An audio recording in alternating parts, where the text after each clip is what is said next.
Mohon kerjasama hadirin untuk ke hadapan, penuhkan bahagian hadapan ya.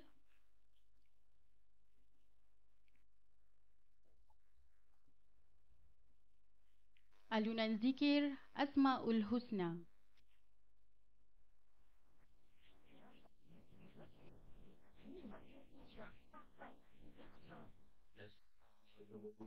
يا الله الذي لا إله إلا هو الرحمن الرحيم الملك القدوس السلام المؤمن المهيمن العزيز الجبار المتكبر الخالق البارئ المصور الغفار والقهر والرحمن الرزاق الفتاح العليم القادر الباسط القاطع الرافع المعز السميع والبصير الحكم اللطيف الخبير العليم العظيم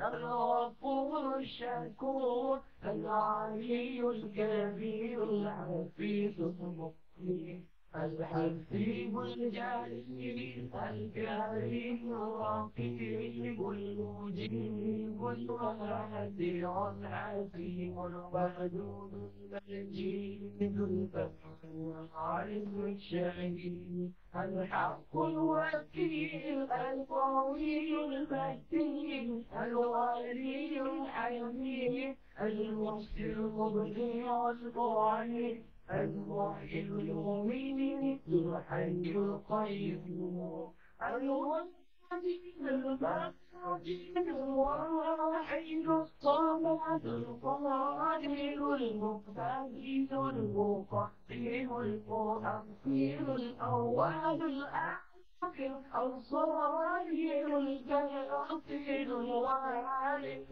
العلي الأول المنتكب العفو الرؤوف مالك الملك ذو الجلال والإكرام المؤمن الجواد الغني الغني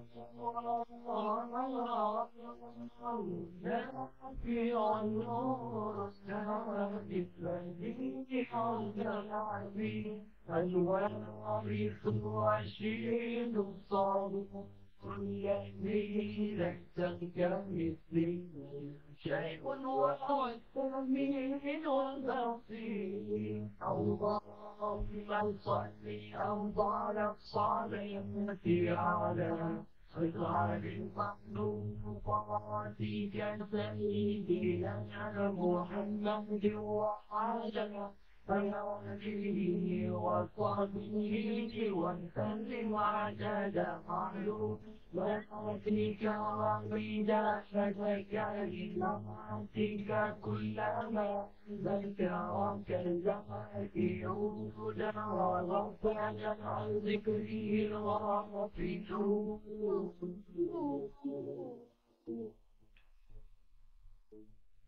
Semua hadirin dipersilakan duduk. Bismillahirrahmanirrahim. Yang berbahagia, Profesor Teknologis Dr. Nurhana binti Abdul Halim, Timbalan Naib Chancellor Akademik dan Antarabangsa Universiti Pertahanan Nasional Malaysia UPNM. Yang berusaha, Dr. Ridwan bin Yassin, Pengarah Pusat Islam UPNM. Yang berusaha, Dr. Nur Nazimi binti Muhammad Mustafa, Ketua Jabatan di Jabatan Ketamadunan, Peradaban dan Umum Akademi Pengajian Pertahanan Islam API UPNM. Yang berusaha, Dr. Muhammad Kamarul Amri bin Muhammad Sarkam, Ketua Jabatan di Jabatan Pengajian Pertahanan Islam API UPNM. Yang diraikan Al-Fadilah Ustazah Nuraini binti Maddin.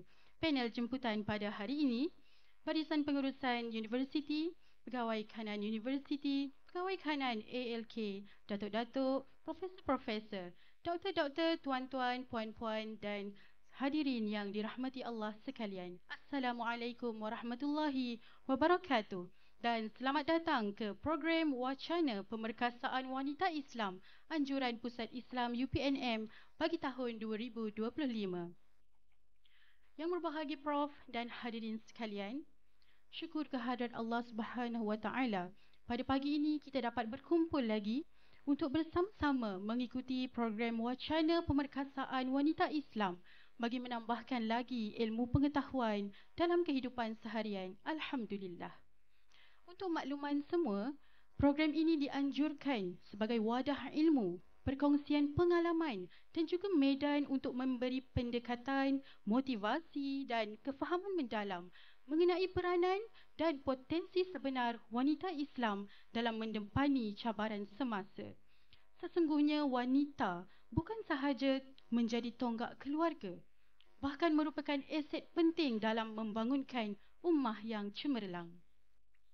Yang berbahagia Prof dan hadirin sekalian, sebelum kita memulakan diskusi wacana pada hari ini, moleklah jika saya memperkenalkan terlebih dahulu panel jemputan kita pada hari ini.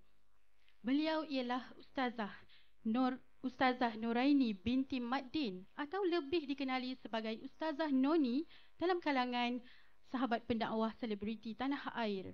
Beliau merupakan seorang penceramah dan pendakwah selebriti yang berasal dari negeri Kedah Darul Aman. Al-Fadilah Ustazah telah menerima pendidikan tinggi di peringkat sarjana Ilmu Wahyu dan Warisan Islam dalam bidang pendidikan Al-Quran dan As-Sunnah di Universiti Islam Antarabangsa Malaysia UIAM. Al-Fadilah Ustazah merupakan pengasas Arafah Academy yang menganjurkan kelas tafsir dan tadabbur Al-Quran. Beliau juga sering muncul di kaca TV menerima jemputan sebagai penceramah seperti di rancangan dalam TV Al-Hijrah dan Astro Oasis dan juga turut menjadi tetamu jemputan di corong-corong radio di Malaysia. Hadirin sekalian, pada hari ini panel kita tidak akan berseorangan di atas pentas kerana sebentar lagi Al-Fadilah Ustazah Noni akan ditemani oleh seorang tetamu jemputan yang tidak asing lagi di UPNM, iaitu Puan Nur Suhaiza binti Chulain, penolong pegawai teknologi maklumat kanan dari Bahagian Teknologi Maklumat dan Komunikasi BTMK UPNM. Pada hari ini, beliau akan menyerikan lagi wacana kita dengan persembahan khas alunan selawat dan ayat-ayat suci Al-Quran. Untuk makluman hadirin sekalian, Puan Nur Suhaiza merupakan seorang qari'ah yang bergiat aktif dalam bidang tarannum Al-Quran dan beliau pernah menjadi johan bagi Majlis Tilawah dan Hafazan Al-Quran peringkat Wilayah Persekutuan Kuala Lumpur pada tahun 2015 dan 2017. Dan beliau juga pernah muncul di kaca TV dalam rancangan Gema Haflah di TV Al-Hijrah.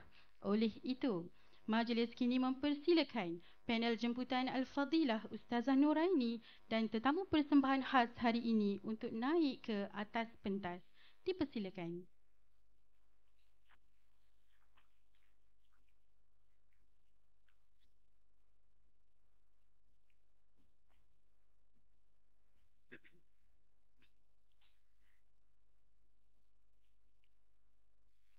Tanpa melengahkan masa lagi, saya menyerahkan pentas wacana kepada panel jemputan pada hari ini untuk membincangkan tajuk kita iaitu wanita dan kerjaya.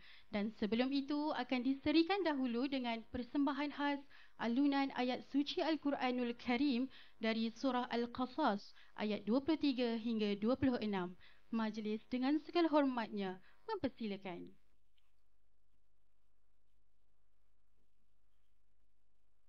Bismillahirrahmanirrahim. Rabbi shrah li sadri wa yassir li amri wahlul 'uqdatam min lisani yafqahu qawli.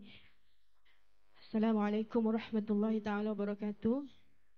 Terima kasih Puan Pengerusi Majlis yang berbahagia, Prof Teknologis Dr. Nurhana, TNCAA UPNM, pengarah kita, pengarah Pusat Islam yang menganjur program ini iaitu Dr. Ridwan dan hadirin semua. Alhamdulillah, hari ini rezeki kita. Terima kasih Ustazah. Yang saya hormati dan sayangi, iaitu Ustazah Noni, kan. Kita kenal sebagai apa, nama mesranya Ustazah Noni, kan. Orangnya pun memang sangat mesra. Terima kasih Ustazah datang. Apa, di sinilah tempat saya berkhidmat, UPNM, Universiti Pertahanan Nasional Malaysia. Selalu last kita jumpa dekat USIM, kan, berganding di satu program di sana. Dan kita bertemu di sini. So secara jujurnya, personal, daripada personal saya rasa sangat teruja sebab ni kat sini tempat saya berkhidmat dan Ustazah datang ke sini rasa macam tetamu datang ke rumah lah. So Ustazah jangan segan, jangan malu buat macam rumah sendiri. Okay. Okay, boleh. Alright. Okay, kita nak mulakan dulu dengan selawat. Selawat tafrijiyah sebelum saya mengalunkan Quran. InsyaAllah boleh sama-sama. Boleh ke? Boleh. Okay, boleh Alright. Satu. Okay. Selawat tafrijiyah ni apa, boleh, kalau tak ingat boleh Google selawat tafrijiyah. Okay, satu, dua, mula.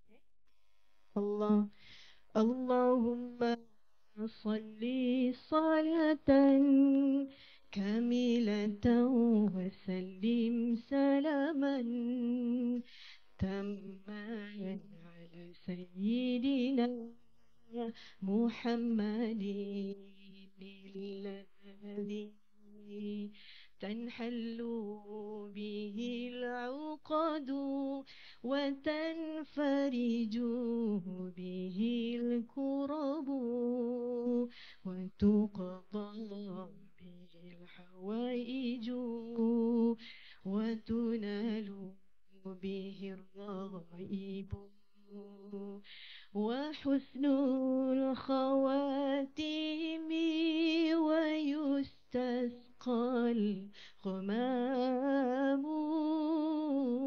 بوجهه الكريم وعلى آله وصحبه في كل لمحة ونفس ونفس بعدد كل معلوم لك.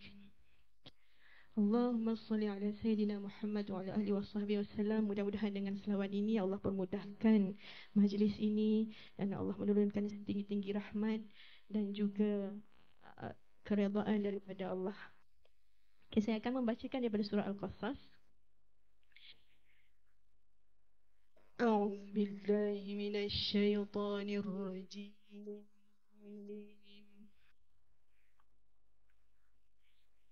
Bismillahirrahmanirrahim.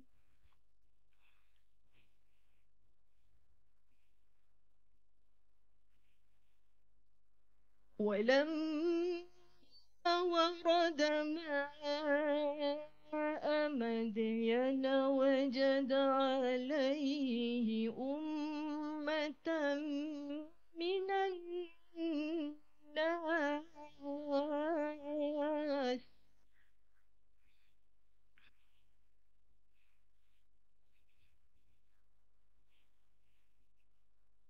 وجد عليه أمة من الناس يسقون ووجد من دونهم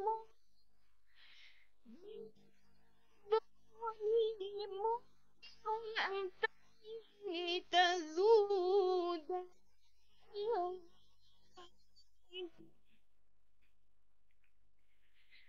ووجد من دونهم امرأتين تذودان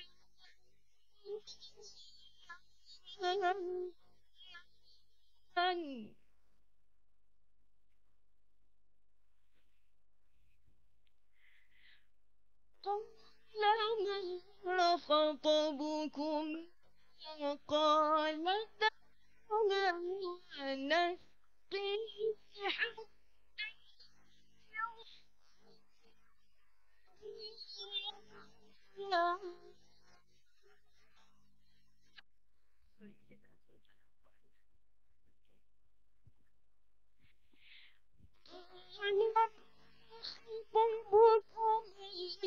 قال تعالى نسقي حتى يصدر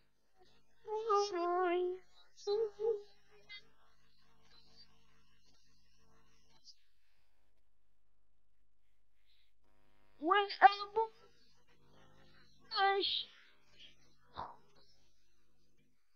كبير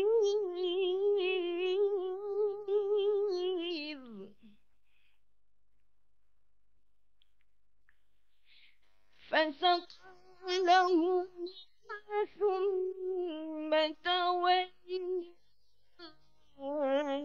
إلى الظل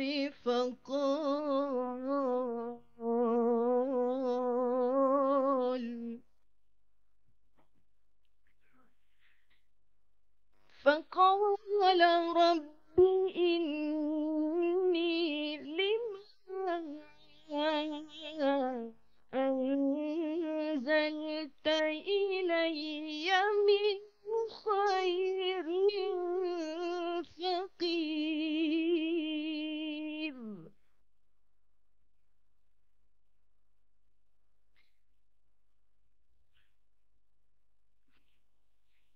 فجاءته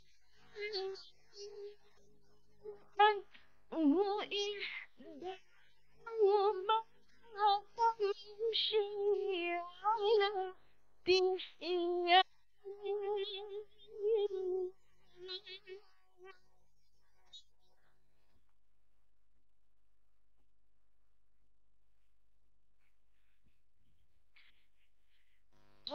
قالت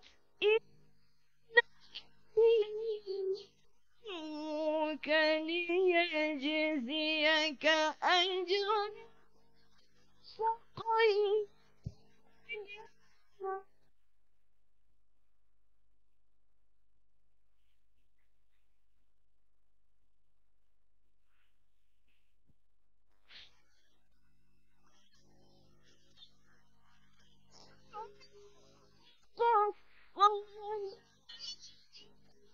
قصصا فخف نجوت من القوم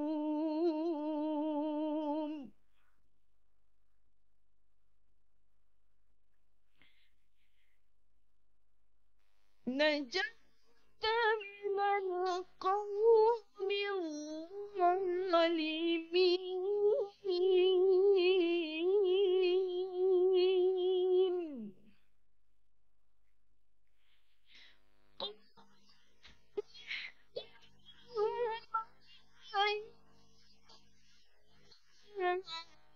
أبت استأجر إن خير من استأجرت القوي الأمين صدق الله العظيم.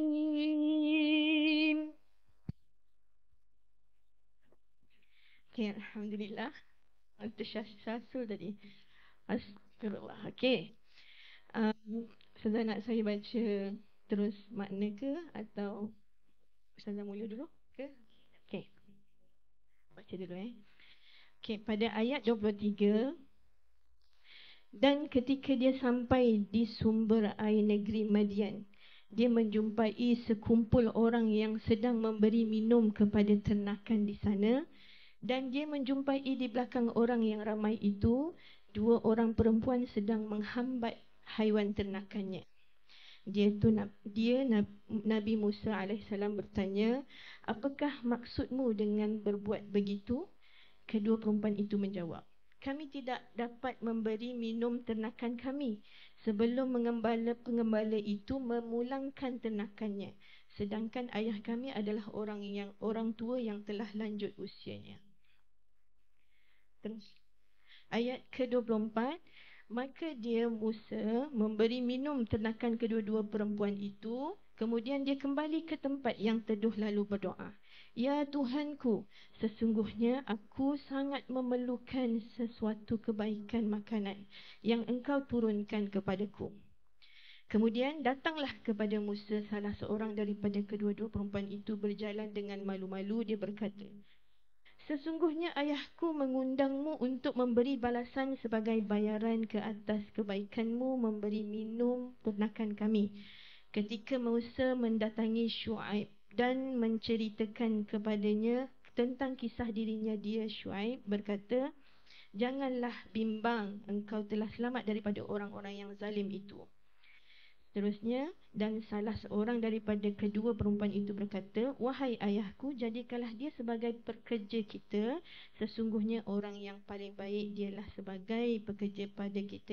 Ialah orang yang kuat dan dapat dipercayai.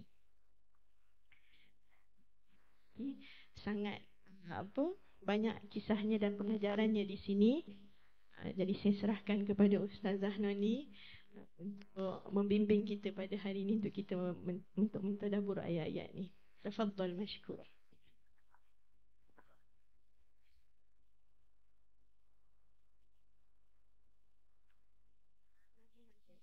Subhanallah. Alhamdulillahi Rabbil Alamin wa bihi nasta'in wa salatu wa salamu ala sayyidil mursalin wa ala alihi wa ashabihi ajma'in. Rabbi syrah li sadri wa yassir li amri wa hlul 'uqdatam min lisani yafqahu qawli. Allahumma anfa'na bima 'allamtana wa 'allimna ma yanfa'una wa zidna 'ilma. Walhamdulillahi ala kulli hal wa na'udzu billahi min hali ahli an-nar. Wa sallallahu ala sayyidina Muhammad wa ala alihi wa ashabihi ajma'in walhamdulillahi rabbil alamin. Bismillahirrahmanirrahim. Yang berbahagia Profesor Teknologis Dr. Nurhana binti Abdul Halim, Timbalan Naib Chancellor Akademik dan Antarabangsa Universiti Pertahanan Nasional Malaysia. Yang berusaha Dr. Ridwan bin Yassin, Pengarah Pusat Islam UPNM. Yang berusaha Dr. Nur Nazimi binti Muhammad Mustafa, Ketua Jabatan Ketamadunan, Peradaban dan Umum Akademi Pengajian Pertahanan Islam UPNM. Yang berusaha Dr. Muhammad Kamarul Amri bin Muhammad Sarkam, Ketua Jabatan Pengajian Pertahanan Islam Akademi Pengajian Pertahanan Islam UPNM. Barisan Pengurusan Tertinggi Universiti, Pegawai Kanan Universiti, Pegawai Kanan Akademi Latihan Ketenteraan, datuk-datuk, profesor-profesor, doktor-doktor, tuan-tuan, puan-puan yang dihormati sekalian, dan pastinya tidak dilupakan sahabat saya Ustazah Suhaiza yang kali kedua bertemu dan sepentas kali ketiga. Dah terlupa dah Ustazah. Dah kali ketiga kat mana kali pertama Ustazah? Tak apa, kita kira belakang lah. Baik, Ustazah Suhaiza alhamdulillah, dan tuan-tuan dan puan-puan yang dimuliakan. Apa khabar semua? Tak dengar tuan-tuan dan puan-puan, tak semangat nak belajar Quran, kena semangat tuan-tuan dan puan-puan. Apa khabar semua? Sihat ke? Mai sebab dapat point ataupun redha sahaja tuan-tuan dan puan-puan? Ikhlas kerana Allah Ta'ala. Ikhlas Ustazah, ikhlas tak boleh habang. Okey. Dan pastinya dihormati Ustazah Yus yang berurusan dengan pihak saya. Baik, tuan-tuan dan puan-puan dimuliakan, diringkaskan cerita apa yang kita nak tengok hari ini. Sungguh pun tajuk ataupun topik yang diberikan kepada saya adalah tentang wanita dan kerjaya. Dan unexpected tuan-tuan khususnya di sebelah kiri saya hadir untuk bersama dengan kami. Saya raikan kerana dan ucapan tahniah kepada pihak penganjur khususnya Pusat Islam UPNM yang menjemput juga para tetamu daripada golongan lelaki, kerana walaupun kisah yang kita nak tengok adalah berkaitan dengan wanita, tetapi di dalam kisah ini ada figura lelaki, iaitu figura bapa dan figura seorang suami. Tuan-tuan dan puan, sebelum saya go through secara detail sedikit pada ayat yang Ustazah Suhaiza baca tadi, saya nak sebutkan bahawa antara perkara yang kita suka untuk kaji di dalam Al-Quran, selain daripada ada targhib dan juga tarhib, yang ini motivasi dan ancaman di dalam Al-Quran, adanya kisah-kisah Al-Quran yang datang untuk portray kepada kita bagaimana figura lelaki dan figura perempuan di dalam Al-Quran untuk kita teladani, untuk kita ambil sebagai contoh, untuk kita laksanakan dan praktis dalam kehidupan kita. Dalam kisah Al-Quran, tuan-tuan dan puan-puan, ada figura lelaki dan ada figura perempuan. Yang mana figura lelaki ditonjolkan oleh Al-Quran, ada figura bapa, ada figura suami, ada figura sebagai seorang anak lelaki dan juga figura sebagai adik-beradik, abang, adik dan sebagainya. Saya masih belajar Prof, doktor, jadi mohon tegur saya.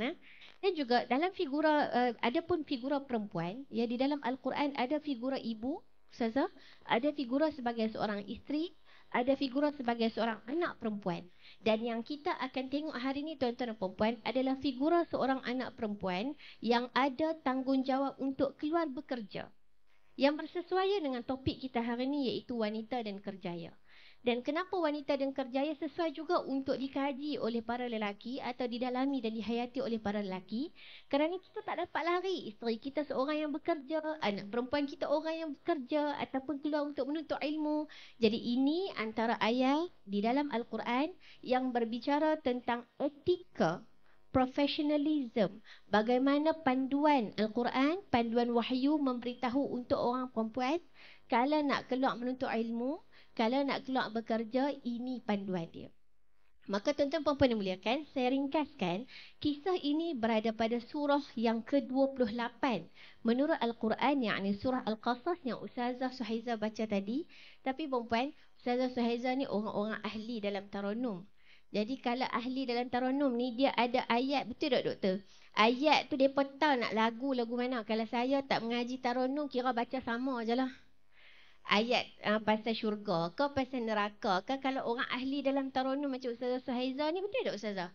Kan kalau ayat pasal syurga, lagu dia macam lain sikit. Sifat lagu dia macam lain Prof. Kalau pasal neraka, sifat lagu dia tu macam lain. Kalau dialog macam lain sikit, betul tak Ustazah? Saya tahu bila saya berjumpa dengan asatizah yang berkeahlian lah dalam Taranum. Kalau saya yang tak belajar Taranum, sama je lagu tu, tuan-tuan perempuan.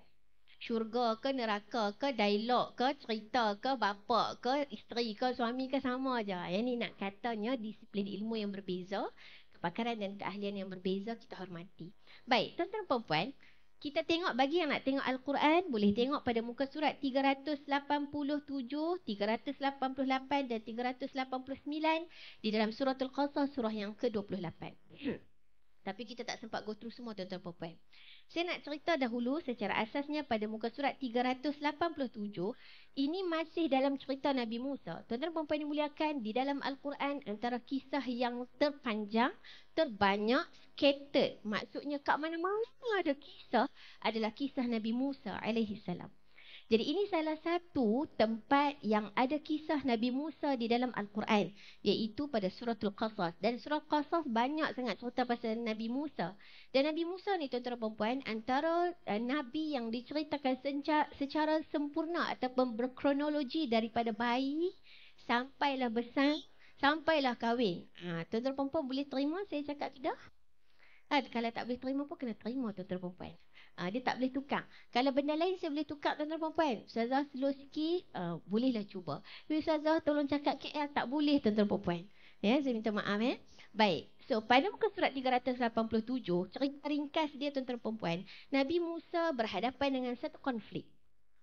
Konflik yang mana berlaku dengan seorang lelaki Qibti, yang mana adalah satu konflik yang saya tak panjangkan cerita. Lalu setelah berlaku konflik tersebut, tuan-tuan perempuan boleh pada muka surat 387.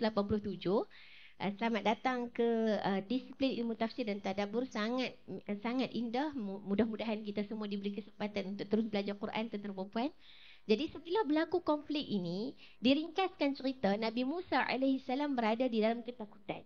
Kerana dah sampai rumus, makcik pakcik bawang, netizen, tuan-tuan perempuan dah sampaikan berita, Musa, Fir'aun punya tim dah cari hang nak bunuh. Dan yang tu tuan-tuan perempuan boleh tengok pada muka surat 387 di dalam Al-Quran, di dalam suratul Qasas. Saya minta izin untuk menggunakan terma-terma yang lebih membumi untuk kita faham. Jadi bila sampai ada orang cerita Musa, tim Firaun ni nak bunuh hang lah ni. Disebabkan berlaku konflik yang tadi ni, kesan daripada konflik tadi tuan-tuan perempuan. Maka ada orang bagi tahu Musa, Musa, hang kena selamatkan diri hang sebab tim Firaun dah cari hang nak bunuh. Yang ni tuan-tuan perempuan macam saya sebut tadi pada muka surat 387.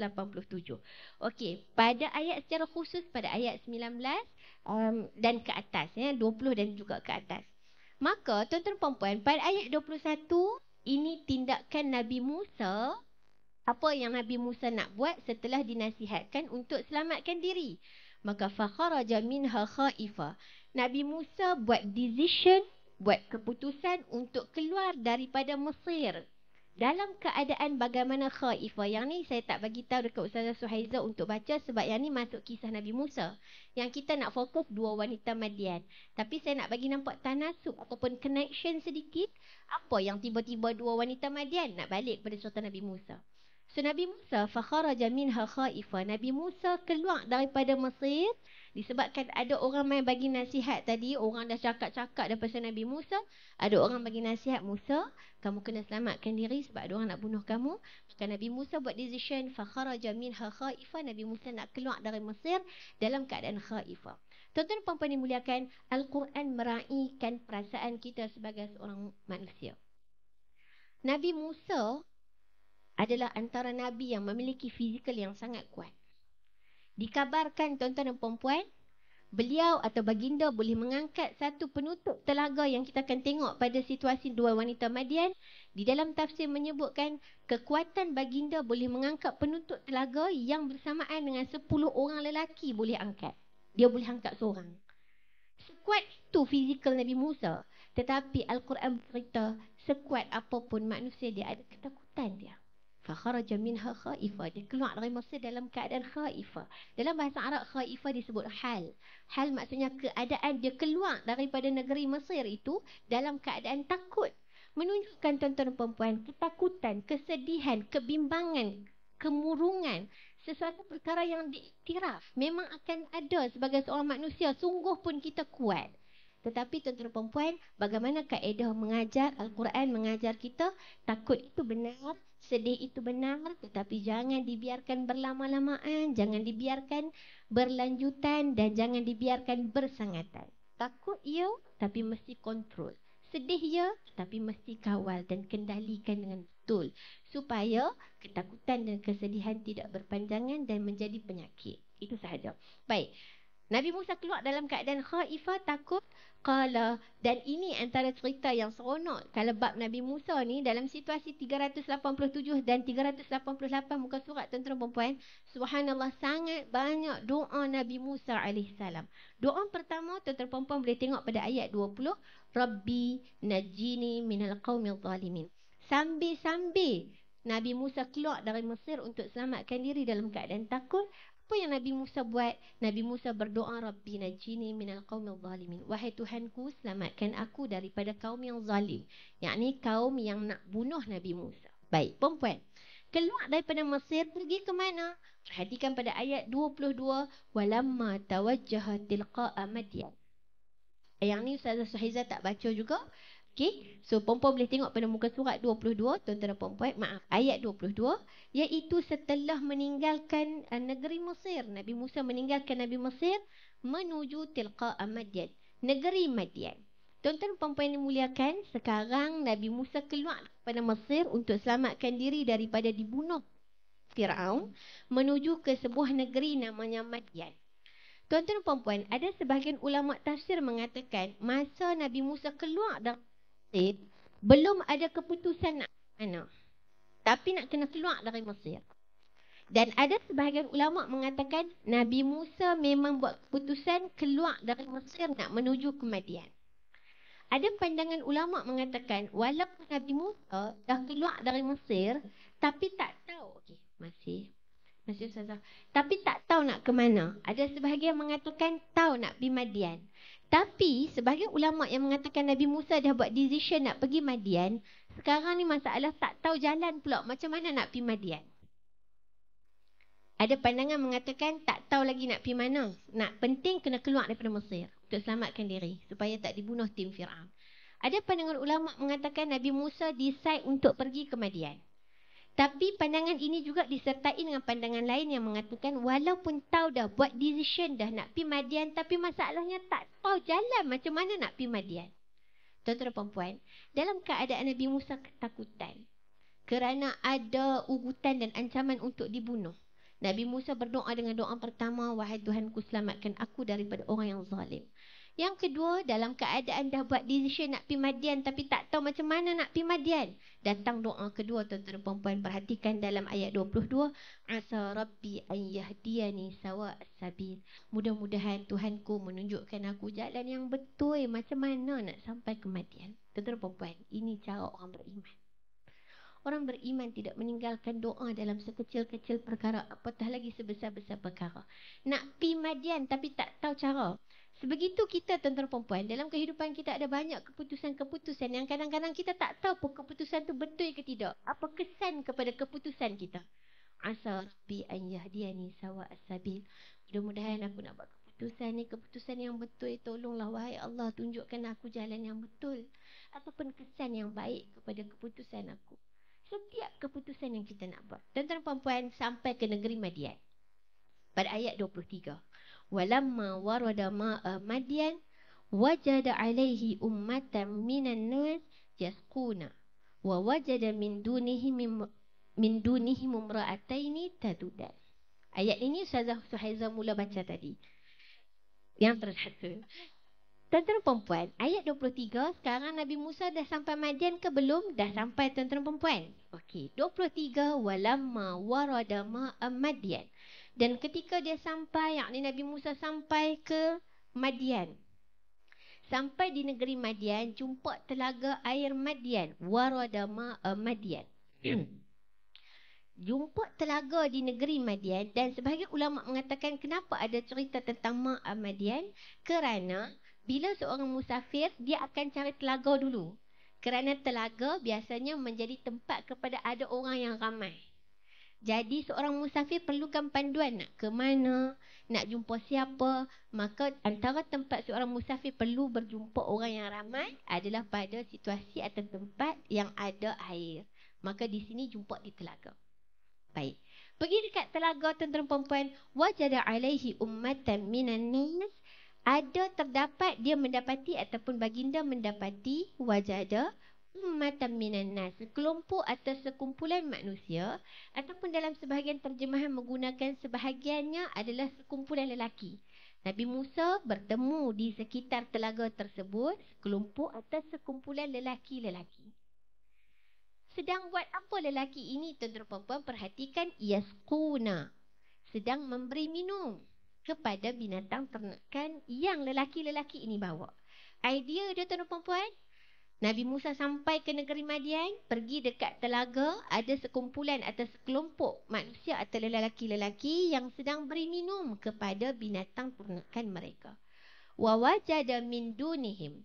Dan Nabi Musa mendapati di tempat yang lain, bukan tempat yang lain, di sekitar mereka, di samping lelaki-lelaki yang memberi minum kepada binatang ternakan mereka, ada imra'ataini, dua orang wanita, tadudan, yang menahan binatang ternakan mereka daripada minum.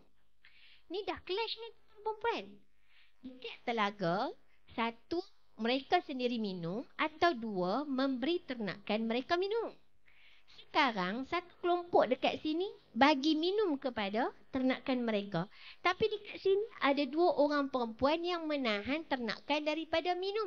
Tak kena ni, tak logik. Boleh faham tak tuan perempuan? Dia clash. Yang ni bagi minum, yang ni tahan ternakan daripada minum. Dan itu maksud tadudan. Dua-dua wanita ini sedang menahan ternakan mereka daripada minum. Al-Quran tak bincang apakah bentuk ternakan ataupun ternakan apakah yang dibawa oleh dua wanita ini. Adakah kuda, adakah unta, adakah lembu, adakah kambing, tidak dibincangkan. Maka begini cara bagaimana Al-Quran portray kepada kita. Ada sebahagian perkara yang tidak disebut secara jelas, tidak perlu dibahaskan secara detail. Maksudnya tuan-tuan perempuan, malam ni jangan balik duk fikir, dua wanita ni bawa kambing ke unta. Tak boleh lena ni. Ya, sebab duk fikir, dua wanita ni bawa apa. So, tidak dibincangkan, namun di sana ada perbincangan para ulama tafsir yang tidak dijelaskan di dalam Al-Quran. Tazudan ini, yakni dua wanita ini membawa ternakan kambing. Sebahagiannya, wallahu ta'ala a'lam. So, ini cara dan kaedah kita belajar Quran tentang perempuan. Bincang pada perkara yang dinyatakan secara jelas dan tidak perlu membincangkan secara jelas perkara yang didiamkan oleh Allah Azza wa Jalla. Tak payah bincang unta ke kambing, tapi bawa ternakan. Baik, so sekarang tuan-tuan perempuan faham apa yang berada di telaga air Madian tadi? Satu kelompok manusia bagi minum air ternakan, lelaki-lelaki bagi minum. Dua orang perempuan yang ada di hujung sana, Nabi Musa tengok, tazudan, mereka menahan ternakan mereka daripada minum. Sebagai seorang lelaki yang gentleman, dan ini cara bagaimana Al-Quran membawa maksud gentleman menurut Al-Quran. Perhatikan ayat berikutnya perempuan. Kat ayat berikut ni, frasa berikutnya di dalam ayat. Qala ma khatbukuma, what is happening right now? Betul ke bahasa Inggeris saya? Betul ke Prof? Betul ya? Okey. Qala ni siapa yang kata? Nabi Musa kata perempuan. Ma khatbukuma, awak pasal apa? Dia tak gunalah awak ni tuan-tuan perempuan. Awak pasal apa hampa dua ni? Maksudnya kenapa kamu dua menahan ternakan daripada minum? Sedangkan orang lain bagi minum. Itu maksud ma khatbukuma. It's happening right now. Pasal apa hampa dua tahan? Itu idea dia. Lalu perhatikan apa jawapan dua wanita Madian. Qalata la nasqi hatta yusdira ar-ri'a. Kami tidak akan memberi minum kepada ternakan kami sehingga yusdira ar-ri'a. Tuan-tuan perempuan boleh tengok terjemahan. Kami tidak akan memberi minum kepada kambing-kambing atau ternakan kami sehingga yusdira ar-ri'a, sehingga pengembala-pengembala itu membawa balik binatang ternakan masing-masing.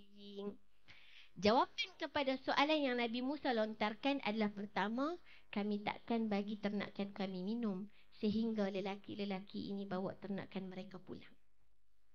Tuan-tuan perempuan, bagaimana kita nak adjust supaya kita faham topik wanita dan kerjaya?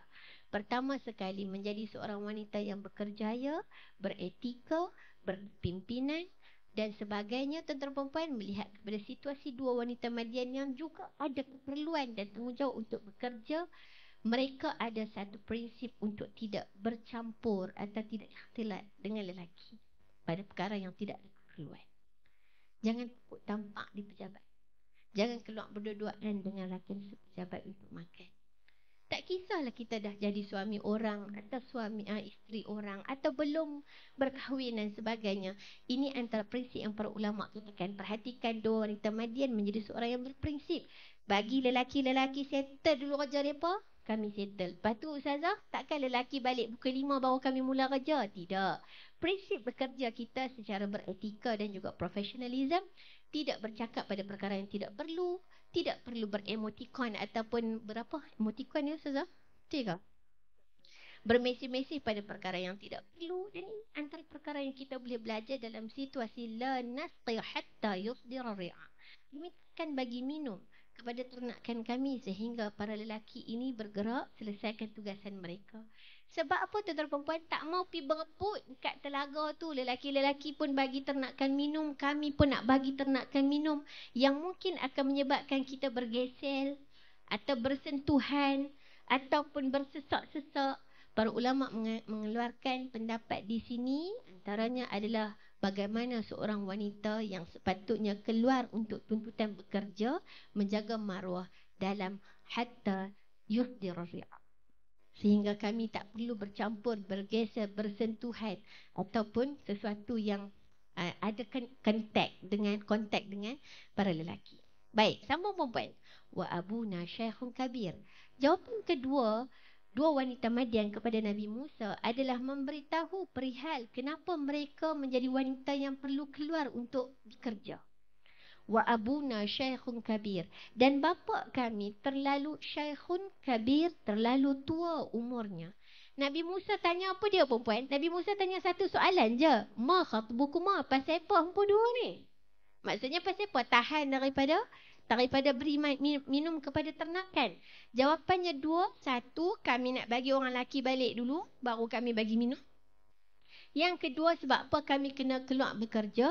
Kerana bapa kami adalah seorang yang sangat tua. Maka di sini Ustazah Haizah dan juga tuan-tuan pembuat, apa yang menarik para ulama tafsir ketika mensyarahkan maksud wa abuna syekhun kabir, menunjukkan yang pertama, mereka memberitahu alasan kepada mereka terpaksa keluar bekerja. Kata para ulama, ini menunjukkan satu panduan kepada para wanita yang perlu keluar bekerja, apa niat dia keluar bekerja. Apa tuntutan ke atasnya untuk keluar bekerja? Adakah kita keluar bekerja sebab kita ada degree, master dan juga PhD? Ataupun apakah di sebalik niat kita? Ya, maka yang ini ditentukan balik kepada niat kita keluar bekerja. Di hujung nanti insya-Allah tuan-tuan perempuan ada kesempatan, ada juga sedikit masa yang berbaki, insya-Allah saya ringkaskan sedikit berdasarkan apa yang ada di dalam kitab Al-Mar'ah fil Qasasil Qur'ani yang dikarang oleh Dr. Muhammad Syarqawi, memberi panduan kepada wanita ataupun etika kepada wanita untuk keluar bekerja. Baik. So wa abuna syekhun kabir antaranya adalah menunjukkan kenapa ataupun apakah sebab kepada mereka keluar bekerja, memberi minum kepada ternakan, sebab bapa mereka adalah seorang yang sangat tua. Maksudnya bapa tak boleh dah nak keluarkan ternakan untuk bagi minum, jadi mereka menggalas tanggungjawab tersebut. Boleh tak seorang wanita keluar bekerja? Boleh, dengan panduan-panduan tertentu. Panduan pertama, la nasqi hatta bercampur, tak ada ikhtilaf, tidak berbincang pada perkara yang tak betul. Dan tuan-tuan dan perempuan, pada situasi ini para ulama mengatakan melihat kepada dua wanita Madian menjawab dengan sangat simple.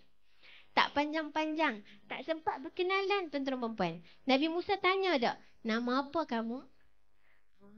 Oh, saya kakak, yang ni adik. Dua orang perempuan kan, tadi kan perempuan? Berarti perkara tu tak perlu. Maka ini juga antara panduan yang ada di dalam Al-Quran. Tapi kita perempuan dalam meeting kena berkenalan jugalah kan. Sampai tak tahu nama sat lagi, susah juga untuk kita address ataupun kita panggil.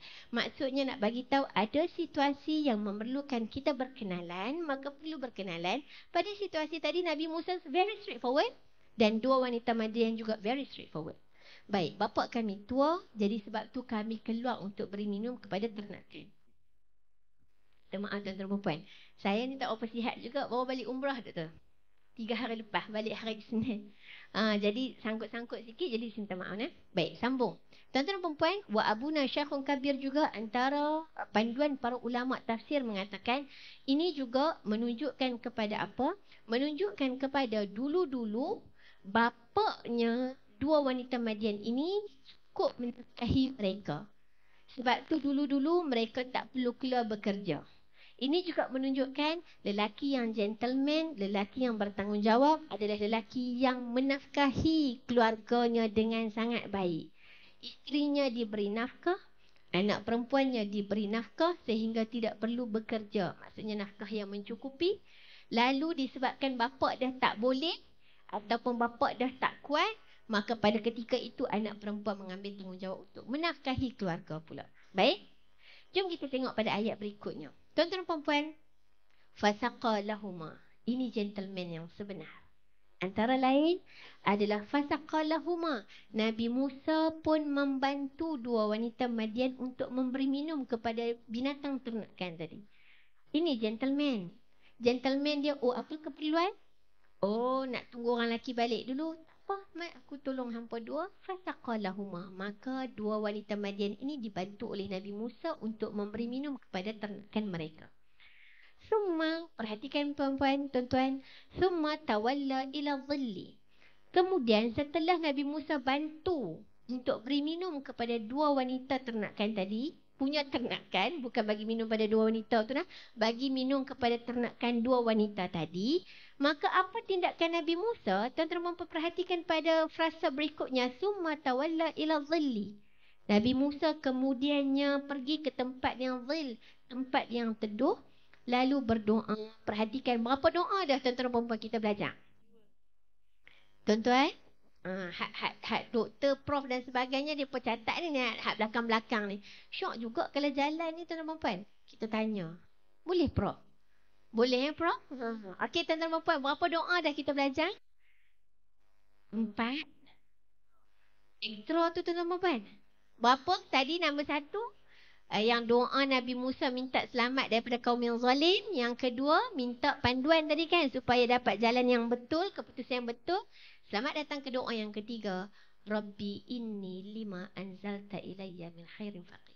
Tuan-tuan, kalau tak boleh hafal doa yang dua tadi, tolong hafal doa yang ketiga. Tolong dan tolong. Dengan hanya satu doa ini, tuan-tuan perempuan, sekurang-kurangnya pada ayat berikutnya kita akan bertemu dengan apa yang Nabi Musa dapat setelah berdoa dengan Rabbi inni lima anzalta ilayya min khairin faqir. Sekurang-kurangnya Nabi Musa mendapat 4 kelebihan. Saya sebutkan sekurang-kurangnya, nanti kita akan tengok. Baik, setelah Nabi Musa bagi minum kepada ternakan dua wanita Madian, Nabi Musa pergi mana tuan-tuan perempuan? Balik duduk di tempat yang teduh sambil berdoa, Rabbi inni lima anzalta ilayya min khairin faqir. Apa maksud dan kenapa Allah nyatakan setelah tolong dua wanita Madian balik duduk tempat yang teduh? Kata para ulama, menunjukkan cuaca dan musim pada ketika itu sangat panas. Sebab itu cerita Nabi Musa lepas bantu balik duduk bawah pokok, dinyatakan duduk bawah zil, duduk bawah teduhan. Menunjukkan pada ketika itu waktunya sangat panas, cuacanya sangat panas. Lalu para ulama mengeluarkan panduan di sini menunjukkan Nabi Musa seorang yang tidak selfish. Walaupun penat tuan-tuan perempuan, baru sampai daripada negeri Mesir kan? Mesir ke Madian, sebahagian ulama menyebutkan Nabi Musa berjalan sekitar 8 hari. 8 hari berjalan, penat, lapar, dahaga, letih. Jangan lupa Nabi Musa keluar dari Mesir ke Madian dalam keadaan takut. Betul kan tuan-tuan perempuan? Dengan takutnya, dengan penatnya, dengan letih sebagai seorang musafir. Jangan cerita jalan 8 hari tuan-tuan perempuan. Ya, kita balik naik flight 45 minit KLIA Kedah pun letih, Prof. Tidak, Prof? Nampak 45 minit. Hak nak tunggu sebelum tu sejam lebih. Kan, betul tak? Kalau bawa balik beg kargo pula nak tunggu beg lagi. Ambil lah 3-4 jam. Penat tak tuan-tuan perempuan? 3-4 jam musafir dengan flight, penat. Nabi Musa digambarkan para ulama berjalan daripada Mesir ke Madian sekitar 7 ke 8 hari. Dalam keadaan tak ada makanan, berjalan, penat, letih dan takut. Sampai-sampai negeri Madian, tengok keadaan ni tak kena. Ada 2 wanita Madian yang perlu bantuan aku, tolong dulu. Baru patah balik duduk di bawah pokok dalam keadaan letih dan penat dan takut. Tuan-tuan perempuan, para ulama menggambarkan di sini panduan bagi orang yang baik adalah mendahulukan keperluan orang lain. Walaupun dalam keadaan diri sendiri memerlukan. Akak ni tuan-tuan perempuan boleh faham? Cepat sangat? Boleh faham tak tuan-tuan perempuan? Cepat sangat ke? Okey dah? Kat sangat? Pun tak Bagus. Okey. So tuan-tuan perempuan, boleh tak hafal doa ni? Boleh tak kita baca sama-sama doa ni? Rabbi inni lima anzalta ilayya min khairin faqir. Okey, yang ni tolong hafal boleh tuan-puan. Nanti saya minta Dr. Ridwan dan juga Pusat Islam tasmik dulu doktor. Sebelum mereka balik doktor. Kalau tidak, jangan bagi mereka balik doktor. Boleh Prof? Kita kawal 4 pintu ni. Okey, tasmik lulus balik. Tolong hafal doa ni tuan-tuan perempuan dan tolong amal, tolong baca. Tuan-tuan, sebelum saya bergerak dalam masa yang berbaki, para ulama juga menggambarkan dan menyebutkan setiap kali selepas kita buat kebaikan, macam Nabi Musa. Tadi Nabi Musa buat kebaikan apa tuan-puan? Nabi Musa buat apa? Tolong orang kan? Okey, selepas tolong orang, Nabi Musa berdoa kan? Rabbi inni lima anzalta ilayya min khairin faqir. Kata para ulama, doa, antara doa mustajab, doa dikabulkan adalah setelah kita buat satu kebaikan, terus doa. So, tuan-tuan perempuan, setelah sedekah doa, setelah solat doa, setelah tolong orang doa, senyum dekat orang, gembirakan orang doa, belanja orang doa, submit apa yang diminta oleh bos, kebaikan kan? Doa. Maksudnya setelah buat setiap kebaikan, teruskan berdoa kerana itu antara masa yang dikabulkan doa. Boleh tuan-tuan perempuan? Baik. Sekarang kita bergerak ke ayat 25 dengan pantas. Dah settle. 2 wanita Madian ni pergi mana tuan-tuan perempuan? Dua wanita Madian ni pergi mana? Nabi Musa tadi kan cerita Nabi Musa kan? Nabi Musa duduk kat mana tuan-puan? Duduk bawah pokok kan? Okey, terus berdoa kan? Baik, sekarang dua wanita Madian ni pergi mana? Dua wanita Madian ni pun balik. Tak tahu lah Ustazah, dia tak cerita pun pergi mana, dia pun balik. Sekarang ni, dia pun balik ni tak ada dalam Al-Quran. Para ulama cerita setelah dibantu balik. Maka, tuan-tuan dan puan-puan, perhatikan ayat 25. Faja'athu ihdahuma tamshi 'ala istihya. Dah balik. Okay, apa yang berlaku? Sekarang kita pergi rumah dua wanita Madian, Zat. Yang ni tak ada dalam Quran, tapi tafsir ulama menceritakan connection. Setelah dibantu, dua wanita Madian ni pun balik. Balik-balik, apa yang berlaku? Para ulama tafsir kata bapaknya heran. Bapak heran. Pasal apa bapak heran? Sebab biasanya kalau mereka ni akan balik lewat. Contoh tuan-tuan perempuan. Kalau dua wanita Madian bagi minum sendiri, selalunya balik lebih kurang 12.30. Contoh tuan-tuan perempuan. Tapi tiba hari ni tuan-tuan perempuan dah dibantu oleh Nabi Musa kan? Jadi dua wanita Madian ni balik awal Ustazah. Sampai kat rumah contoh pukul 11.30. Bapak ni heran. Macam mana hari ni boleh balik awal? Selalu hampa sampai dalam 12.30, 12.40. Hari ni tiba sampai pukul 11.30. Lalu bapak ni tanya, macam mana boleh balik awal hari ni? Dia ringkaskan cerita tuan-puan, dua wanita Madian ni pun cerita keadaan. Oh tadi ya, ayah ya, tadi masa kami tengah tunggu dan tahan ternakan kami dari minum, adalah seorang lelaki ni, bagus betul lah dia ni. Dia tolong kami bagi minum sebab tu hari ni kami boleh balik awal. Lalu apa yang berlaku? Para ulama mengatakan, bapa kepada dua wanita Madian ini menyuruh anaknya untuk menjemput Nabi Musa ke rumah. Kerana apa? Kerana nak bagi ganjaran setelah membantu dua anaknya untuk memberi minum kepada ternakan. Maka datanglah ayat 25 faja'athu. Maka salah seorang dari perempuan dua beradik tadi imra'atain kan, dua orang perempuan kan? Sekarang faja'athu ihdahuma. Salah seorang daripada kedua wanita ini tadi pergi semula ke Nabi Musa yang duduk di bawah zil, bawah tuduhan tadi ni.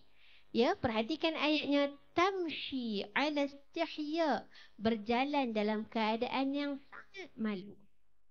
Istihya, perempuan, tuan-tuan, terkait dengan perkataan al-haya. Al-haya adalah malu. Istihya, sangat malu. Tuan-tuan perempuan yang muliakan, sebahagian ulama menggunakan atau mengeluarkan panduan tamshi 'ala istihya, berjalan dengan keadaan yang sangat malu. Dan sebahagian ulama menggunakan ala istihya qalat, bercakap dengan sangat malu. Bererti panduan kepada kita sebagai seorang wanita yang perlu bekerja, perlu keluar dari rumah untuk menuntut ilmu, perlu ada communication ataupun interaction dengan para lelaki, berjalan dengan malu dan bercakap dengan malu. Ini bagaimana Al-Quran memberi panduan. Boleh nak kerja? Silakan bekerja. Tapi mesti menjaga adab dan etika, berjalan dalam keadaan yang malu, bercakap pun dengan keadaan yang malu. Malu bukan maksudnya tak cakap langsung tuan-puan, tetapi ada etika, tidak memanja-manjakan suara dengan sengaja, tidak berlentok liuk, betul ke bahasa dia perempuan? Okay? Very straightforward, sangat tegas, sangat firm. Perlu kepada bercakap, silakan bercakap. Perlu memberi cadangan, silakan memberi cadangan. Perlu bermeeting, silakan bermesyuarat. Perlu outstation, silakan outstation. Dengan memberi panduan daripada Al-Quran ini, menjaga malu, menjaga maruah, menjaga kehormatan dan menjaga kesucian diri. Baik, sekarang salah seorang daripada dua wanita ni pergi jumpa Nabi Musa balik. Apa yang yang dia sebutkan? Qalat, inna abi. Wahai lelaki, wahai pemuda, inna abi, sesungguhnya bapaku, yad'uka, menjemput kamu atau memanggil kamu, liyajziyaka ajra ma saqaita lana. Yang mana bapakku jemput kamu untuk balas budi, liyajziyaka, untuk bagi ganjaran atau balas budi sebab kamu tadi beri minum kepada kami ataupun beri minum kepada ternakan kami. Falamma ja'ahu wa qassa alaihi al-qasasa qala la takhaf. Maka lelaki tadi ni, Nabi Musa pun ikut seorang wanita tadi. Baik. Puan-puan dimuliakan, yang ni ada situasi yang saya tak panjang. Sekejap lagi kita tengok. Nabi Musa ikut wanita Madian ni. Salah seorang daripada wanita Madian ni pergi rumah. Sampai dekat rumah, apa yang Nabi Musa buat, perempuan? Wa qassa alaihi al-qasas. Nabi Musa pun cerita dekat bapak ni. Bapak ni perempuan, kata para ulama sebahagiannya namanya Syuaib. Yang mana Syuaib ini adalah orang soleh pada zaman tersebut. Dan sebahagian ulama tafsir mengatakan bapaknya adalah Nabi Syuaib. So sebahagian kata memang namanya Syuaib. Tapi sebahagian kata Syuaib ini adalah Nabi Syuaib. Namun sebahagian yang lain mengatakan Syuaib itu bukan Nabi. Syuaib itu adalah orang soleh pada zaman tersebut. Dan baru ni saya pergi umrah, tuan-tuan perempuan, bersama dengan saya, suami dan juga keluarga. Kami pergi ke negeri Jordan juga sebelum pergi umrah. Dan salah satu makam yang Allah Ta'ala izinkan untuk kami ziarah adalah makam Syuaib ataupun Nabi Syuaib. Yang digambarkan itu adalah bapa kepada dua wanita Madian. Subhanallah. Jadi mudah-mudahan kita semua dikurniakan kesempatan untuk belajar ilmu dan juga untuk mengembara untuk memahami apa lagi yang diceritakan oleh Allah di dalam Al-Quran. Okey. So kalau pergi tempat tu di negeri Jordan, ya, tempat Ashabul Kahfi kita pergi tengok juga, dan juga makam kepada bapa dua wanita Madian ini. Baik, sambung. Nabi Musa cerita kat bapa dia. Saya ada masa sikit lagi. Boleh, Ustazah? Baik. Wa qassa alaihi al-qasas. Nabi Musa pun ceritalah kepada bapa ini. Cerita apa? Cerita macam mana dia boleh mai dari Mesir tu sampai ke negeri Madian ni. Apa yang menyebabkan dia mai dari Mesir ke negeri Madian? Sebab dia nak dibunuh oleh tim ataupun pasukan Fir'aun. Itu yang diceritakan kepada bapa dua wanita Madian. Qala, maka bapa ni jawab apa? La takhaf, jangan takut. Najauta minal qaumil zalimin. Kamu dah selamat daripada orang yang zalim. Tuan-tuan perempuan dah jumpa dah pada doa yang pertama. Betul tak? Doa pertama Nabi Musa minta Rabbi najjini minal qaumil zalimin. Sekarang dah sampai rumah dua wanita Madian. Bapa ni kata, la takhaf, jangan takut wahai pemuda. Najauta minal zalimin. Kamu dah selamat daripada kaum yang zalim. Subhanallah, tuan-tuan perempuan. Setelah membuat satu kebaikan, berdoa kerana Allah akan kabulkan doa kita. Dan sekarang kita dah lihat Nabi Musa punya doa yang mula-mula tadi telah dikabulkan melalui bapa kepada dua wanita Madian ini. Baik, tuan-tuan perempuan bergerak kepada ayat 26 dan ini antara ayat terakhir sebelum kita berhenti. Qalat ihdahuma. Maka katalah salah seorang pada dua wanita Madian ni lagi. Kata kat siapa? Kata kat bapa dia. Ya abati, wahai bapakku. Ya abati stajirhu. Yahya, ambil lelaki ni bekerja. Ini salah seorang dari dua wanita Madian ini berkata. Para ulama mengatakan wanita ini adalah wanita yang tadi pergi jemput Nabi Musa balik. Bapa ingat kan? Tadi Imra'atain ini dua orang. Dah balik rumah, ayah suruh pergi jemput balik Nabi Musa mai rumah. Salah seorang daripada dua wanita ni pergi jemput Nabi Musa, betul kan? Sekarang ni wanita yang pergi jemput tu yang kata, Yahya istajirhu, ambillah pemuda ni bekerja. Kenapa suruh ambil bekerja ni, tuan-tuan perempuan? Sambung ayat berikutnya. Inna khaira man istajarta, sebab ya, sebaik-baik orang untuk kita ambil bekerja adalah al-qawiyyu al-amin. Orang yang kuat dan orang yang amanah. Al-Qawi adalah competent dan Al-Amin adalah integrity. So, untuk seorang majikan mengambil seorang pekerja, masa interview kena tengok kompetensi dan kena tengok integrity. Anak perempuan ni habaq kat ayah, bro. Yahya, ambil lelaki ni bekerja sebab dia ni sebaik-baik orang kita nak ambil bekerja adalah orang yang ada kompetensi dan juga ada integriti. Soalan dia, tuan-tuan perempuan, macam mana yang anak perempuan ni tahu Nabi Musa adalah orang yang kompeten dan berintegriti? Ada siapa nak jawab? Kau tuan-tuan perempuan suruh saya jawab. Saya je jawab kan? Nak habis masa dah ustazah je jawab senang. Tuan-tuan perempuan, ini kita patah balik pada situasi tadi. Tadi salah seorang dua wanita Madian ni pergi panggil Nabi Musa kan? Ajak main rumah. Betul tak tuan-tuan perempuan? Ingat tak flashback balik? Okey, baik.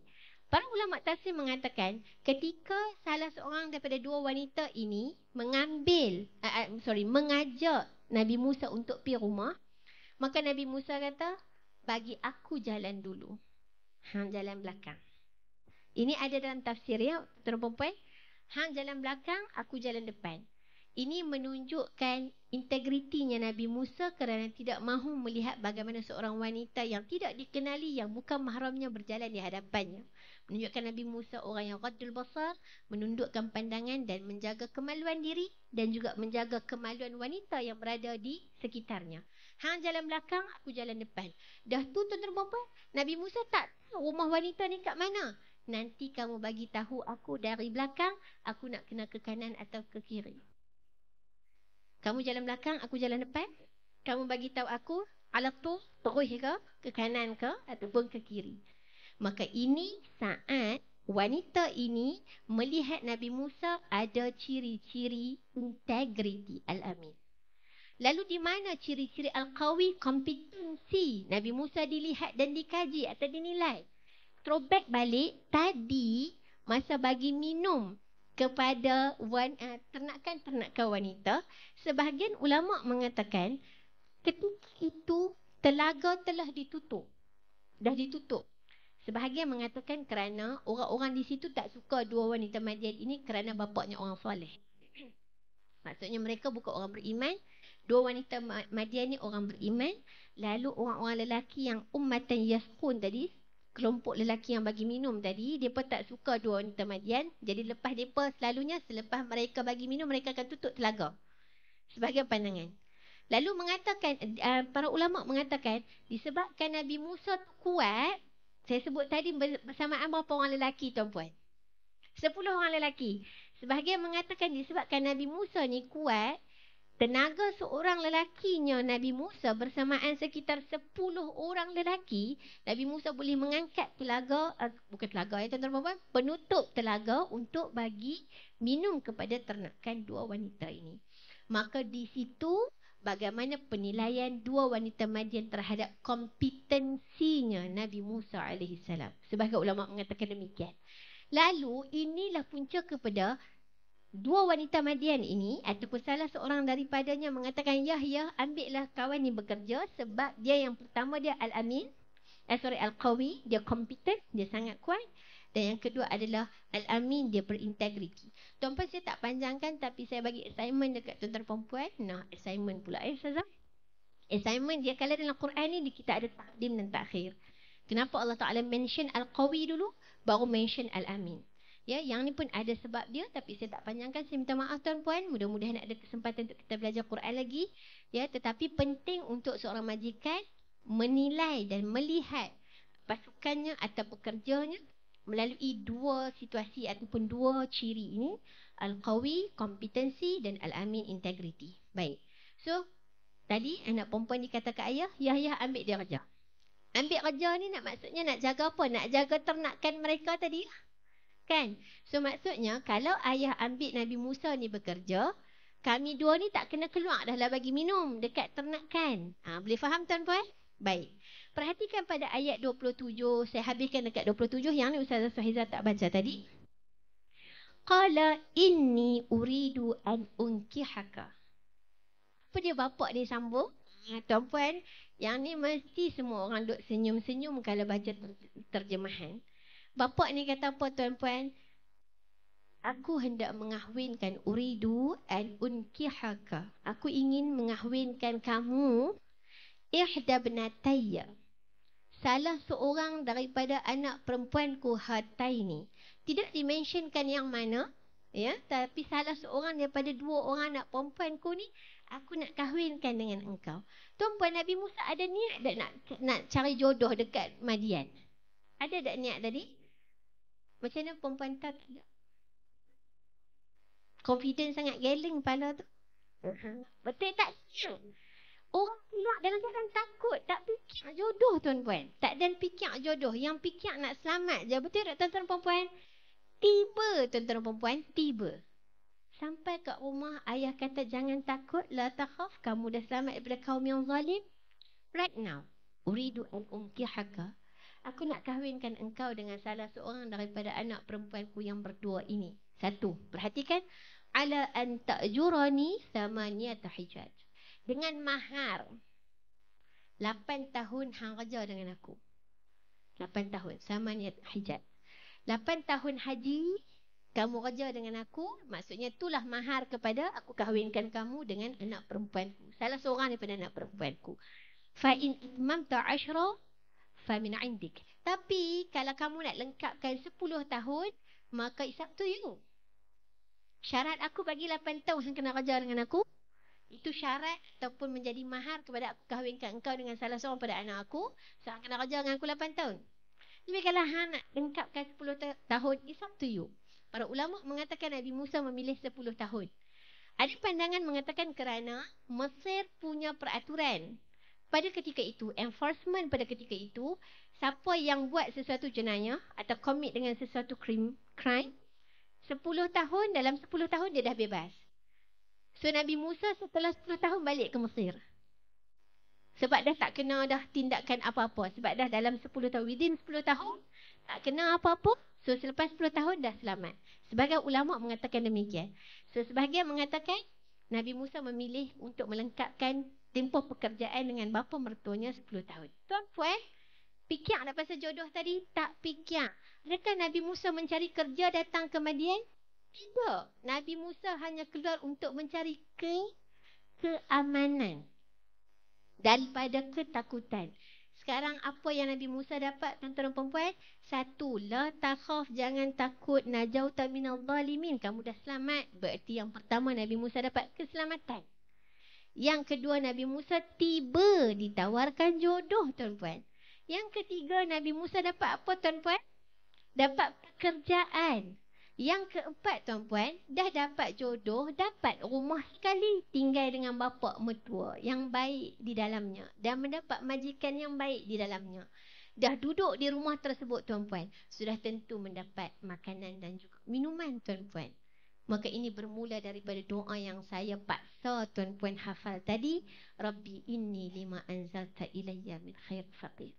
Hanya dengan satu doa, tuan-puan, Nabi Musa mendapat keselamatan, kebahagiaan, hilang ketakutan, keamanan, kediaman, jodoh, pekerjaan, majikan yang baik, mertua yang baik, isteri yang solehah. Hanya bermula dengan satu doa di bawah teduhan tadi setelah membantu seseorang. Jadi tuan-tuan dan puan-puan, tolong hafal boleh?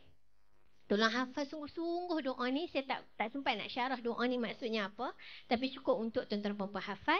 Dan saya habiskan ayat 27. Wa ma uridu an asyqa alaika satajiduni insyaallahu minas salihin. Saya tak panjangkan yang di belakang, tuan-puan. Ada lagi di belakang pada muka surat berikutnya. Okay, cerita setelah Nabi Musa lengkap bekerja 10 tahun atau 8 tahun. Nabi Musa bawa salah seorang daripada wanita ini yang menjadi isterinya balik ke Mesir. Ya, maksudnya Nabi Musa akhirnya selepas 8 atau 10 tahun balik semula ke Mesir dalam keadaan tidak perlu tindakan apa-apa oleh pemerintah atau Firaun pada ketika itu. Baik. Tuan-tuan dan puan-puan dimuliakan, saya kira itu antara panduan umum kepada kisah ini. Saya harap tuan-tuan dan puan-puan teruskan belajar kisah ini secara detail. Namun untuk saya melihat kepada wanita dan kerjaya kita pada hari ini dengan topik yang diberikan, saya nak memberi panduan kepada diri saya dan kita semua, tuan-tuan dan puan-puan sebagai seorang wanita khususnya, yang ada keperluan dan tanggungjawab untuk keluar mencari ilmu, keluar untuk menyara keluarga, membantu suami untuk menafkahi keluarga, mencari rezeki dan sebagainya. Ada beberapa panduan bagaimana kita sebagai seorang wanita untuk bekerjaya menurut panduan dua wanita Madian. Para ulama antaranya Dr. Ahmad Muhammad Syarqawi di dalam kitab yang saya nyatakan tadi. Yang pertama, syarat dan etika atau profesionalism seorang wanita bekerjaya. Yang pertama adalah mendapat persetujuan dan keizinan daripada walinya. Bererti bagi orang yang tidak berkahwin mesti mendapat keizinan dan persetujuan wali untuk keluar bekerja. Dan bagi seorang yang dah berkahwin atau menjadi seorang isteri mesti mendapat keizinan dan persetujuan suaminya untuk bekerja. Maka ini antara yang para ulama keluarkan hukum hakam daripada kisah dua wanita Madian sebagai panduan kepada seorang wanita untuk keluar bekerja. Yang kedua, tuan-tuan dan puan-puan, seorang wanita yang berkerjaya antara syarat dan etikanya adalah bila dia keluar bekerja, keadaannya adalah aman daripada fitnah. Fitnah di sini tuan-tuan dan puan-puan aman daripada membuatkan dia bertabarruj, berlebih-lebihan dalam makeup. Aman daripada fitnah maksudnya ada sebarang cubaan-cubaan meragut kehormatannya, kesucian dirinya dan sebagainya.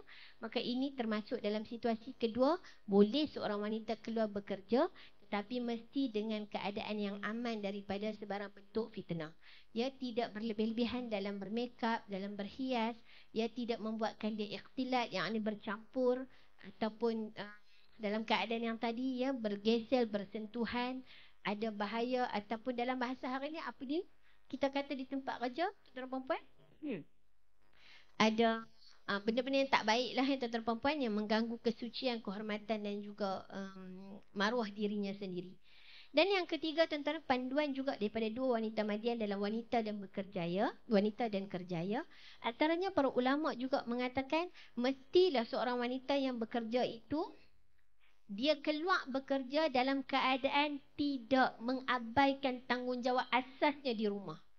Berarti kalau dia sebagai seorang anak perempuan, tanggungjawab utama dia adalah sebagai anak perempuan kepada ibu ayah dia di rumah. Jangan diabaikan hanya kerana dia keluar bekerja. Kalau dia adalah seorang isteri, jangan dia bekerja sehingga mengabaikan tanggungjawab utama dia di rumah sebagai seorang isteri. Dan kalau dia sebagai seorang ibu demikian juga, jangan melebihkan kerja daripada tanggungjawab utamanya di rumah sebagai seorang ibu. Berarti tuan-puan, ini panduan yang para ulama keluarkan daripada kisah dua wanita Madian menunjukkan silakan bekerja tetapi dengan syarat. Yang pertama tadi mendapat persetujuan dan keizinan wali. Yang kedua mesti aman daripada fitnah. Yang ketiga tidak mengabaikan tanggungjawab utama seorang wanita di rumah sebagai seorang anak perempuan, sebagai seorang isteri dan juga sebagai seorang ibu. Boleh tuan-tuan dan puan-puan? Dan yang keempat, kelima, ada siapa yang nak sambung? Ada siapa nak bagi tadabbur point dia? Tak ada, kami pasrah dengan ustazah. Kami ikut je apa yang ustazah nak bagi tuan-tuan dan puan. Okey, baik, cukup untuk saya bagi 3 panduan umum ini ustazah dan juga tuan-tuan dan puan untuk saya dan kita semua sebagai seorang wanita yang berkerjaya. Mudah-mudahan tuan-tuan dan puan kita di kalangan wanita-wanita khususnya ada lelaki-lelaki yang menafkahi keluarga dalam keadaan barakah. Dan tuan-tuan dan puan sebelum saya serah balik dekat Ustazah Suhaiza, saya minta maaf salah silap kurang lebih apa-apa tuan-tuan dan puan yang tak kena dengan objektif penganjuran Dr. Ridwan dan juga Pusat Islam UPNM ataupun keseluruhan target atau sasaran yang tuan-tuan dan puan nantikan dari perbincangan topik kita. Saya suka untuk bawa apa topik yang kita nak bincang berdasarkan panduan daripada Al-Quran dan itu lebih jelas. Kita tak ada khilaf dan kita tak ada perbincangan-perbincangan yang terseleweng dan sebagainya. Dan yang terakhir tuan-tuan dan puan, Nabi SAW akan berdoa dengan doa ini setiap pagi. Allahumma inni as'aluka ilman nafi'an. Sambung. Dia bukan tak tahu, dia pemalu doktor. Allahumma inni as'aluka ilman nafi'an wa rizqan tayyiba wa amalan mutaqabbala. Pasal apa Nabi doa tiap-tiap pagi doa ni? Hak ni pun kena hafal tuan-tuan dan puan. Makin bertambah doa ustazah suruh hafal ni. Okey. Doa sekolah tadika. Ya ustazah. Oh. Tadika selalu baca. Yang ni kita kena baca juga tuan-puan. Nabi suka baca, tak tinggal doa ni pagi-pagi, every single morning. So kita kena baca. Allahumma inni as'aluka ilman nafi'a wa rizqan tayyiba wa amalan mutaqabbala. Saya bagi tahu tuan-tuan dan puan-puan. Kata ulama ketika mensyarahkan hadis doa ini, kenapa Nabi minta 3 benda ni setiap pagi, every single morning, every single morning. Sebab kita semua mesti memakai 3 topi ni setiap hari. Topi pertama adalah topi sebagai seorang penuntut ilmu. Maka seorang penuntut ilmu dia perlu kepada ilmu yang bermanfaat. Sebab tu Nabi baca ilman nafi'. Topi kedua yang kita akan pakai setiap hari adalah seorang pencari rezeki. Maka sebagai seorang pencari rezeki, kita sangat perlu kepada rizqan tayyibah, rezeki yang baik, halal dan juga berkat. Dan topi ketiga yang kita akan pakai setiap hari adalah topi sebagai seorang hamba. Maka tidak lain dan tidak bukan seorang hamba mesti mengharapkan amalan yang dia buat diterima. Every single day, tentera perempuan, kita memakai 3 topi. Topi pertama penuntut ilmu, topi kedua adalah pencari rezeki, topi ketiga adalah hamba. Maka bila sebagai seorang penuntut ilmu, kita perlu kepada Allahumma inni as'aluka ilman nafi'ah, ilmu yang bermanfaat. Sebagai pemakai topi pencari rezeki, kita sangat perlukan kepada rezeki yang tayyibah, yang baik, halal dan berkat. Dan topi yang ketiga kita akan pakai setiap hari tanpa gagal adalah sebagai seorang hamba. Tidak lain dan tidak bukan, bila kita solat, kita amat perlukan Allah terima solat kita. Kita tutup aurat, Allah terima apa yang kita usahakan sebagai tutup aurat. Kita baca Quran, kita harap Allah Ta'ala terima bacaan Quran kita. Maka kita perlukan amalan mutaqabbalah. So, 2 doa yang kita jadikan assignment tuan-tuan perempuan, bersetuju hari ini untuk hafal? Baik, doa pertama tuan-tuan perempuan sebelum kita serah. Bismillahirrahmanirrahim. Rabbi inni. Oh, tuan-tuan perempuan ikut saya. Bukan, kita baca sama-sama tuan-tuan perempuan. Tak hafal lagi? Okey, tak mau ikut saya. Bismillahirrahmanirrahim. Rabbi inni lima anzalta ilayya min khairi faqir. Yang ni tuan-tuan perempuan tengok pada ayat berapa tadi? 20. Oh, khilaf ni ada mazhab Syafi'i, mazhab Hanafi, Hambali, Maliki. Ayat berapa? 24. Tolong tanda boleh? Dan yang kedua tadi doa yang Nabi baca setiap pagi yang perempuan dah hafal. Allahumma inni as'aluka ilman nafi'a wa rizqan tayyiba wa amalan mutaqabbala. Tuan-puan, saya minta maaf salah silap kurang lebih. InsyaAllah ada rezeki jumpa lagi. Saya doakan tuan-tuan perempuan dan mudah-mudahan tuan-tuan perempuan juga sudi mendoakan saya. Wallahu ta'ala a'lam. Saya serah balik dekat Ustazah Suhaiza.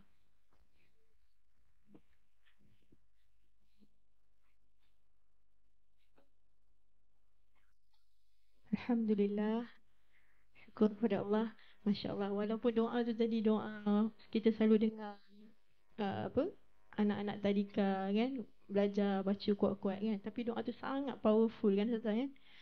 3 topi yang besar yang kita pakai. Okey, alhamdulillah. Macam biasa bila Ustazah Noni bercerita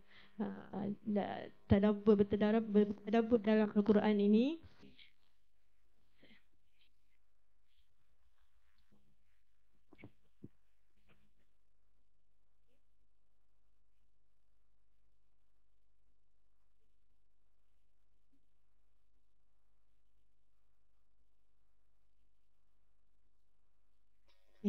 Okey.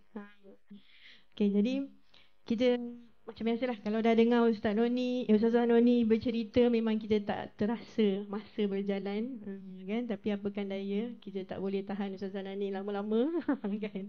Okey, Ustazah Noni ada program lain juga lepas ni. Alhamdulillah, surah ni sangat mengajar kita tentang banyak doa yang tadi yang Ustazah bagi assignment. So kena hantar ya. Okey, jadi surah ni banyak pengajarannya, Masya Allah. Walaupun dalam keletihan, walaupun dalam kesibukan, bebanan kerjaya kita, urusan seharian dengan keluarga kan, terutamanya sebagai seorang wanita kan, banyak cabaran dia dan banyak skop kerja dia Ustazah. Satgi balik rumah jadi chef pula kan. Satgi kalau anak tak sihat kita jadi doktor pula kan. Satgi anak nak belajar kita jadi profesor pula kan, jangan cikgu pula kan. Lepas tu bagi vitamin ke kita cakap bagus untuk otak, kita jadi saintis pula kan. Banyak skop kerja kita banyak okay. Jadi setuju tak yang muslimat? Setuju banyak skop kerja kita. Okey, jadi mudah-mudahan doa yang Ustazah titipkan tadi pada kita mudah-mudahan menjadi tempat kita bersandar, menyelusuri kehidupan dalam rasa tenang, dalam rasa kebahagiaan. Tidak lain tidak bukan kunci dia syukur kan, doa kan. Mudah-mudahan kita juga menjadi kuat seperti Nabi Musa, sentiasa positif, sentiasa menjaga menjaga amanah dan maruah seperti dalam iktibar daripada ayat ini tadi, dan juga seperti dua wanita Madian tadi yang bijaksana dalam mengimbangi keluarga dan kerjaya, insya-Allah. Mudah-mudahan. Okay, terima kasih lagi sekali Ustazah Noni dengan ilmu yang dibekalkan kepada kita. Mudah-mudahan menjadi bekalan untuk kita seharian dan berterusan untuk di masa akan datang. Mudah-mudahan kita dalam dalam kerja pun kita rasa kita beribadah, kerana kita sentiasa mengingat ilmu-ilmu dan juga sentiasa mengingat batasan-batasan kita sebagai seorang lelaki dan juga seorang perempuan dan juga sebagai seorang hamba Allah, insya-Allah. Mudah-mudahan majlis ini tidaklah terhenti di sini saja. Mudah-mudahan Ustazah Noni datang lagi kat sini. Okey. Dan sebagai penutup majlis kita pada pagi ini, marilah kita hidupkan dengan selawat ke atas junjungan besar Nabi Muhammad sallallahu alaihi wasallam. Sudah tentunya baginda Nabi adalah sebaik-baik teladan rahmatan lil alamin. Mudah-mudahan dengan melahirkan rasa rindu, rasa cinta kita kepada Nabi Muhammad sallallahu alaihi wasallam, kita mendapat syafaat Nabi di akhirat nanti, dan menjadi khabar gembira kepada Nabi Muhammad sallallahu alaihi wasallam atas majlis kita pada hari ini, kerana kita berusaha menjadi insan yang lebih baik dan memperbaiki untuk lebih baik di masa akan datang, insya-Allah. Bukan saja untuk diri kita, ilmu ini juga untuk keluarga kita dan juga untuk sahabat-sahabat kita kan, yang boleh kita akalkan supaya kita mendapat suasana dan kehidupan yang lebih harmoni dan dalam redha Allah. Okey, boleh? Jadi saya nak menjemput semua sama-sama berselawat dengan saya, berdiri, boleh? Okey, kita berselawat, nanti boleh nyanyi sama-sama dengan saya, insya-Allah.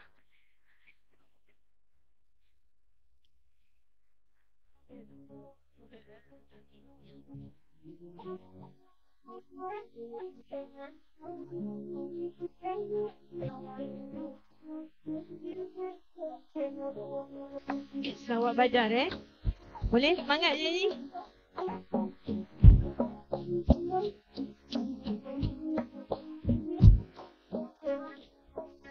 Salatullahi salamullah ala taha rasulillah.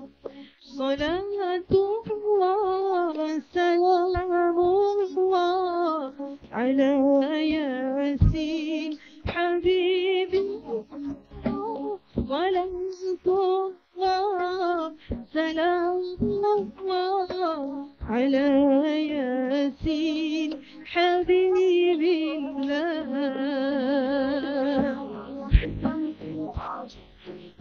Okey, sama-sama ramai-ramai. Salatullah salamullah ala taha rasulillah. Salatullah salamullah ala yasin habibillah.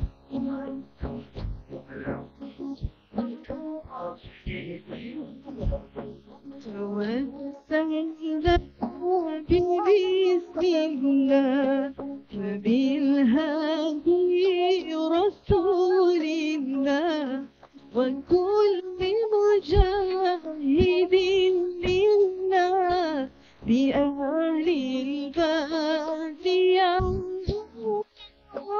وكل مجاهد لله بأهل البادية.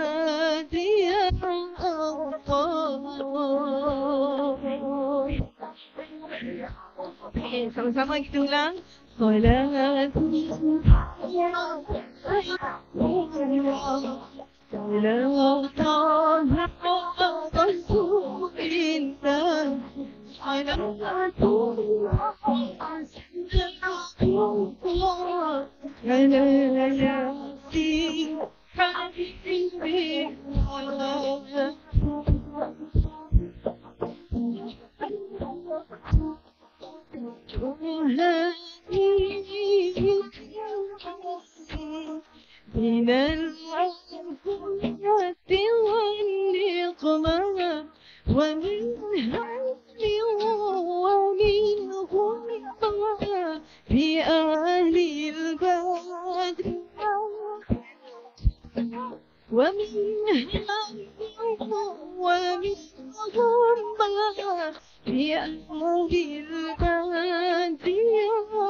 Okay, one more. Kuat lagi.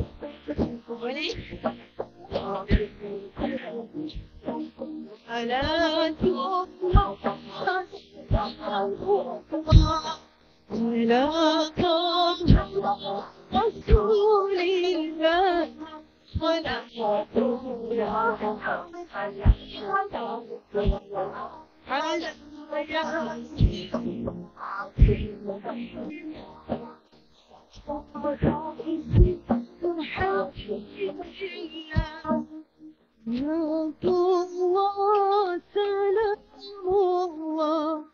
على طه رسول الله صلاة الله سلام الله على ياسين حبيب الله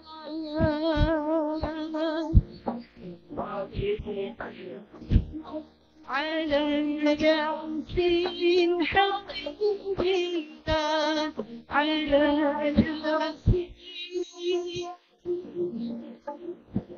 حبيب الله صلوا على النبي صلى الله وسلم عليه.